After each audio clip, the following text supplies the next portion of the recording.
et bienvenue à bord. Je suis le capitaine Steffi Wolf et je vous embarque aujourd'hui pour une nouvelle vidéo. Comme vous l'avez vu dans le titre, il s'agit de ma vidéo pâle du mois de la fantasy organisée par Steph de Piketty Booking. Je vous mets en barre d'infos sa vidéo de présentation et si elle est déjà parue au moment où je publie cette vidéo, je mettrai également sa vidéo pâle pour ce mois de la fantasy. Donc le mois de la fantasy c'est quoi? C'est un mois consacré à la fantasy. Voilà, donc autant l'année dernière, Stéphanie avait imaginé une petite histoire pour décliner ses menus et catégories, autant cette fois, elle s'est appuyée sur les 4 éléments, à savoir donc l'eau, la terre, le feu et l'air. Voilà. Et ça tombe plutôt bien, parce que moi en un mois, je peux pas lire plus de 4 bouquins, enfin ça me paraît beaucoup. Donc quand il y a 4 menus déclinés en 3 sous-catégories chacun, c'est un peu beaucoup. L'année dernière, j'avais fait une pioche à lire, donc avec l'idée que je piochais parmi tous les livres que je vous avais présentés. Cette année, c'est vraiment une pile à lire. Donc je compte réellement lire les livres que je vais vous présenter aujourd'hui. Et c'est pourquoi il n'y en a que 4. Voilà. Donc en fait, j'en ai mis un pour chaque menu. Tout simplement. Et vous allez voir également que les livres que j'ai choisis peuvent rentrer dans plusieurs de ces catégories. Donc en soi, je pourrais cocher plusieurs catégories en ne lisant qu'un seul livre à chaque fois. Enfin bref, tout ça n'est qu'une question de point de vue évidemment. Et vous allez voir que j'ai fait au plus simple. Donc, pour commencer, il y a le menu eau.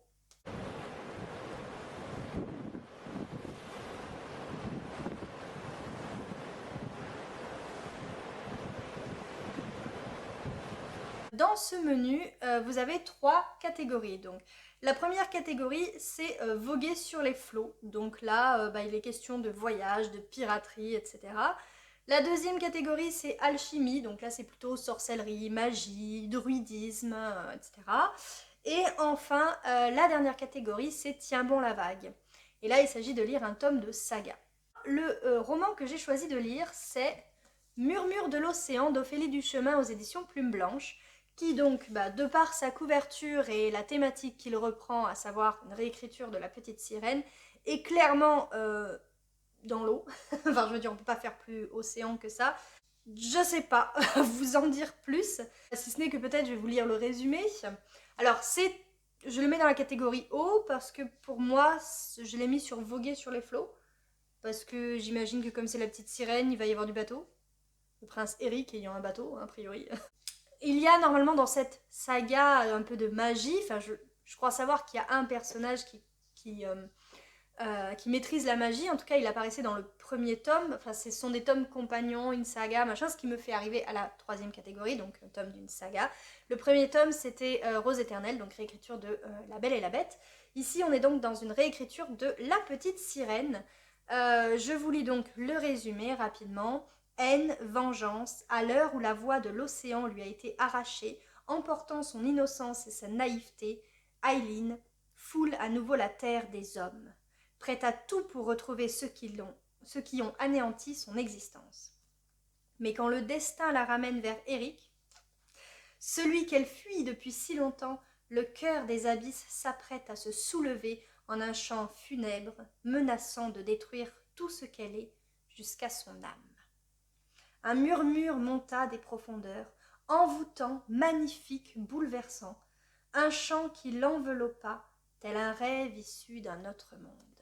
Voilà, donc j'ai grande envie de lire ce roman. D'ailleurs ici, il y a aussi une petite phrase que je vais vous lire sous le titre. Que ton cœur soit aimé pour ce qu'il est, ou ton âme disparaîtra dans l'écume à jamais. Donc ça fait clairement référence au conte d'Andersen.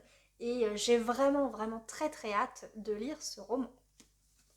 La deuxième catégorie, pardon, le deuxième menu, c'était le menu feu. Après l'eau, on a le feu.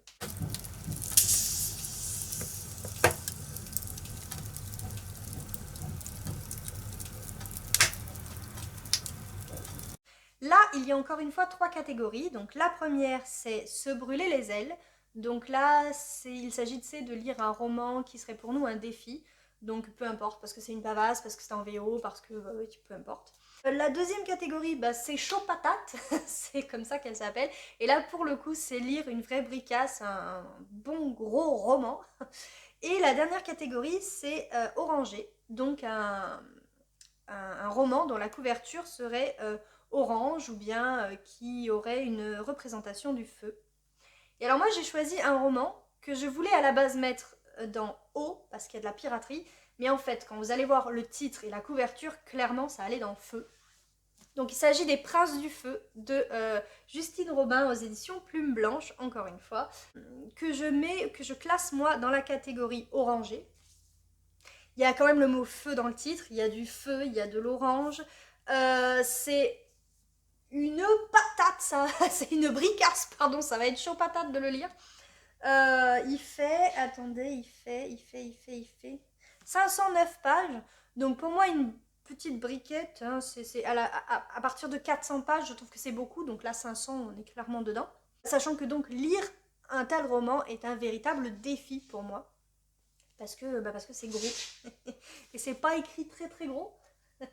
Donc voilà, mais j'ai vraiment très envie de le lire.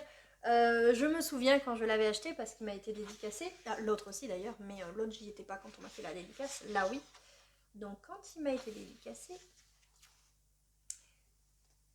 voilà, il y a une jolie petite illustration, donc parce que l'autrice est également illustratrice. Elle a fait toutes les illus du roman. Et bref, quand il m'a été dédicacé, quand je suis allée voir l'autrice, j'ai dit ouais, je voudrais ce roman. Elle m'a dit tu veux que je te le pitch d'abord? J'ai dit non. Mais ça, je crois que je vous l'ai déjà dit sur une autre vidéo. Bref, il est venu maintenant pour moi le temps de vous lire un petit peu le résumé. Alors, je vais essayer de faire mieux que le précédent. On m'avait prédit un avenir tout tracé, celui de régner sur Champ-Marat et ses dunes sacrées. Mais mon désir ne se tournait que vers la mer et les landes salées. Je n'aspirais qu'à voyager, à explorer. Je ne pensais pas que mon rêve s'accomplirait aussi vite. J'ignorais à quel point je regretterais mon destin d'héritier. Bon là déjà, je pense que c'est un extrait du bouquin. Clairement, on voit qu'on pourrait très bien le mettre dans Voguer sur les flots, piraterie, etc. Mais il y a feu, quoi. Ça me gênait de mettre du feu dans l'eau, vous voyez. Bref, le résumé donc. En tant que premier-né, Kilian voit son avenir tout tracé. Il est destiné à monter sur le trône de Champ-Marat, le grand empire des rois du feu. Mais le jeune homme ne rêve que d'une chose, prendre la mer pour découvrir le monde et vivre 1000 aventures. Presse indigne et dévergondé, il néglige son éducation et ses responsabilités. Par peur de le perdre, Samir, le second-né, pactise avec un djinn. Cependant, l'ombre est traîtresse et ne désire qu'une chose, libérer les siens. Prisonnier de son propre corps, Samir assiste alors à l'exil de son frère et au meurtre de son père.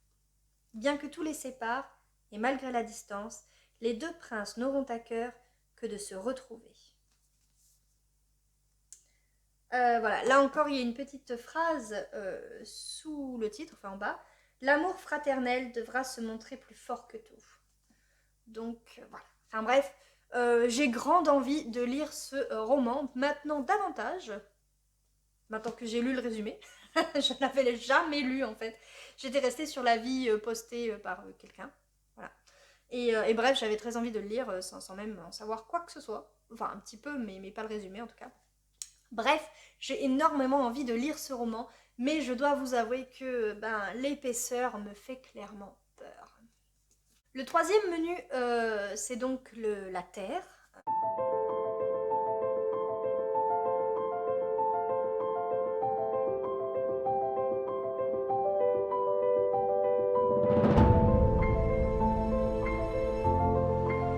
Et pour ce menu, il y a 3 sous-catégories, encore une fois. Donc, petit peuple. Donc là, c'est tout ce qui est fées, lutins, qu'est-ce qu'elle disait encore, Steph, nains de jardin, enfin bref, tout ce qui est petit, a priori, hein, ou faillé, mais enfin...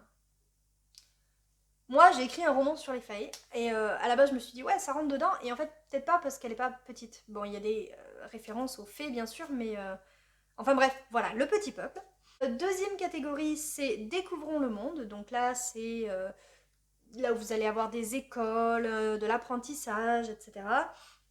Et enfin, la troisième et dernière catégorie, c'est Les doigts dans la boue.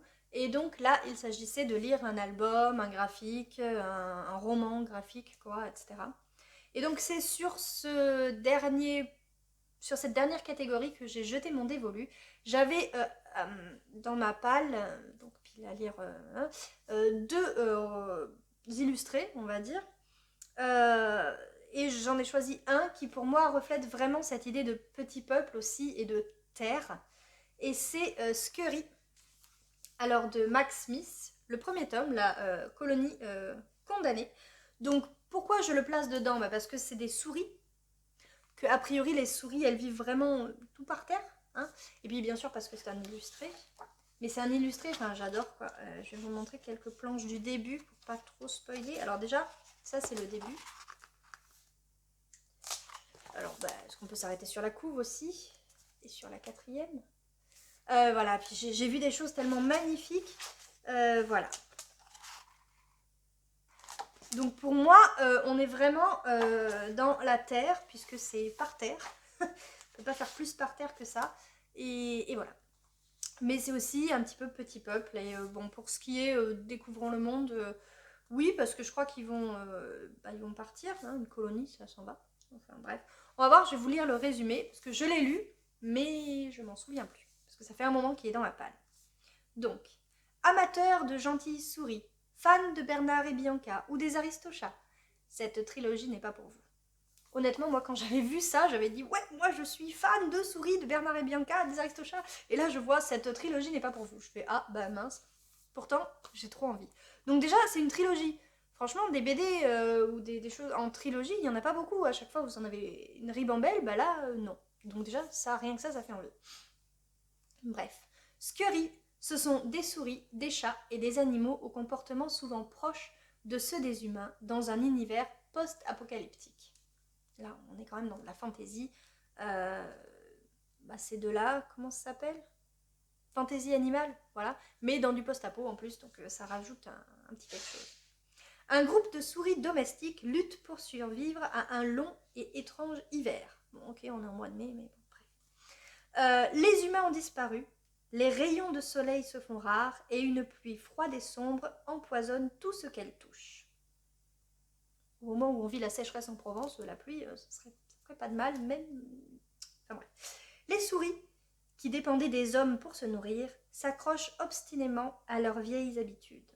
Elles pillent les maisons abandonnées en quête des maigres provisions qu'elles parviennent encore à trouver. Alors moi, ça me fait penser un peu vraiment aux fées du folklore, je crois, celtique. Je crois, celte. Enfin bref, les fées, pas les bonnes fées mignonnes, mais les fées qui vivent dans les maisons et qui chapardent un peu, donc ça me faisait un peu penser à ça. C'est pour ça que ça va très bien dans Terre, je trouve. Et vous avez encore deux petites lignes. Ce projet a été tout d'abord publié aux USA grâce au financement participatif. Il s'agit d'une trilogie magnifiquement mise en scène par Max Smith. Donc non seulement mise en scène, mais il a tout fait en fait. Parce que d'habitude dans les BD, vous savez, vous avez un pour les couleurs, un pour le scénario, un pour les dessins. Bah lui, il a tout fait. Donc voilà, je trouve ça très bien. Il est magnifique. J'ai vraiment très très envie de le découvrir. Ce sera peut-être même ma première lecture.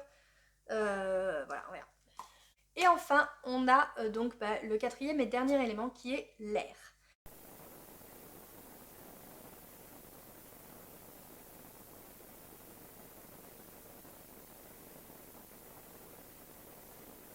Alors, pour l'air, il y a, le menu air, il y a encore une fois trois sous-catégories. Donc d'abord, léger comme l'air, où là il s'agit de lire un petit livre ou un livre de poche, quoi. Ensuite, créature ailée. Et donc là, je tiens à non seulement donner les exemples qui sont sur la petite fiche que vous pouvez retrouver en téléchargement gratuit sous la vidéo de présentation de Steph de Piketty, ou encore je crois qu'il sera glissé dans les commandes de sa boutique. Mais bref, je vais citer ça, mais je vais aussi citer ce qu'elle a dit en vidéo, et comme ça vous comprendrez mieux ce que j'ai choisi comme lecture. Donc, pour créature ailée, entre parenthèses, vous avez dragon, moustique, fée. Et elle rajoute aussi abeille, machin, enfin tout ce qui a des ailes. Vous m'entendez? Elle a dit abeille dans sa vidéo. Et enfin, la dernière catégorie, c'est apprendre à voler. Donc là, il s'agit de lire un livre de littérature jeunesse. Alors, j'ai quand même pas mal de... Enfin, moi, dans ma page, je lis surtout du young adulte, généralement. Donc, quand je vois littérature jeunesse, j'aurais eu tendance à prendre vraiment un livre de ma fille, quoi. C'est vraiment jeunesse, quoi. C'est petit. Bref, la catégorie que j'ai choisi de valider, moi, c'est donc créatures ailées, abeilles. La prophétie des abeilles de Bernard Werber. Alors, pourquoi je mets ça dans de la fantasy? Parce que vous allez me dire, Bernard Werber, c'est plutôt généralement de l'ASF, hein, de l'anticipation très très réaliste. Il y a des touches de magie, mais bon, voilà. Parce que dans sa vidéo de présentation, Steph de Piketty, elle dit que c'est la fantasy au sens large, tel que la comprennent les Américains, les Anglo-Saxons, bref, ceux qui parlent anglais. C'est-à-dire que c'est aussi finalement le fantastique. Donc la fantasy, c'est que ce soit dans notre monde ou dans un autre, c'est un endroit où la partie magique, la partie mystique est acceptée par les protagonistes du roman. Donc je pense que ça rentre dedans. Et quand bien même ça rentrerait pas, bah, j'ai envie de toute façon de lire ce roman là maintenant. Puis, au moment où on voit les abeilles butiner partout, je trouve que c'est bienvenu. Donc voilà, peu importe. Il est aussi possible que ce soit parce que j'ai eu envie de caler un Werber, parce que Werber est mon auteur préféré et que ça fait très longtemps que j'ai pas lu Bernard Werber, que j'ai eu ce roman-ci en cadeau de Noël et que je me dis que ce serait bien de le lire. Cadeau de Noël, j'avais eu aussi Les Mères mortes d'Aurélie Wellenstein, donc j'aurais pu le mettre en haut, mais Murmure de l'océan me fait de l'œil depuis tellement longtemps que voilà. Bref, je voulais le résumer. Pour une fois qu'il est long en plus, parce que dans les petites... parce que c'est une bacasse aussi. Dans les gros bouquins de Bernard Werber, souvent derrière vous avez 2 lignes, quoi. Mais là, pour une fois, on a un beau petit résumé, donc je vous le lis. Depuis la nuit des temps, une prophétie annonce le destin de l'humanité. Elle révèle que notre avenir est lié à celui des abeilles. Les Templiers l'ont préservé à travers les époques, mais sa trace s'est perdue. Pour la retrouver, il faut remonter le temps, traverser les continents et affronter tous les dangers. Êtes-vous prêt à la découvrir? Donc voilà, et ici derrière vous avez encore Bernard Werber nous entraîne dans un voyage fantastique, je suis dedans, où se mêlent l'histoire, l'ésotérisme et l'aventure à la recherche du secret disparu. Voilà, j'ai très hâte de lire ça. En plus il y a les Templiers et voilà. voilà. Bref, c'est tout pour cette vidéo. Vous voyez, elle est relativement assez courte. Enfin non, parce que je crois que je raconte ma life, mais bref. Il n'y a que 4 bouquins que je vous présente dedans, mais ce sont vraiment les 4 romans que j'ai prévu de lire au mois de mai. Mais pour ce faire, il faudrait d'abord que je finisse mon livre en VO que je suis en train de lire, qui est aussi de la piraterie, donc je pourrais très bien le rentrer dans haut. Mais voilà, je mets 3 plombes à le lire et bref, je vous en parle dans une autre vidéo, je pense. Quoi qu'il en soit, c'est tout pour celle-ci de vidéo. Si vous l'avez aimé, n'hésitez pas à me mettre un petit pouce en l'air, ça me fera plaisir. Ce qui me ferait plaisir aussi, c'est que vous me disiez en commentaire si vous aussi vous participez à ce challenge et si oui, est-ce que on a des livres en commun? Est-ce que vous avez des propositions à me faire? Non, en fait, n'en faites pas parce que clairement je lirai que ça. Par contre, si vous avez fait une palle, parlez-moi en commentaire de cette palle ou si vous avez en vidéo, j'irai peut-être aussi la voir, même certainement. Et voilà, c'est tout. Ah non, c'est pas tout. Une dernière chose, bien évidemment, si vous n'êtes pas encore abonné à cette chaîne, n'hésitez pas à le faire. Et puis moi, je vous dis à très bientôt pour une prochaine vidéo. Tchussy!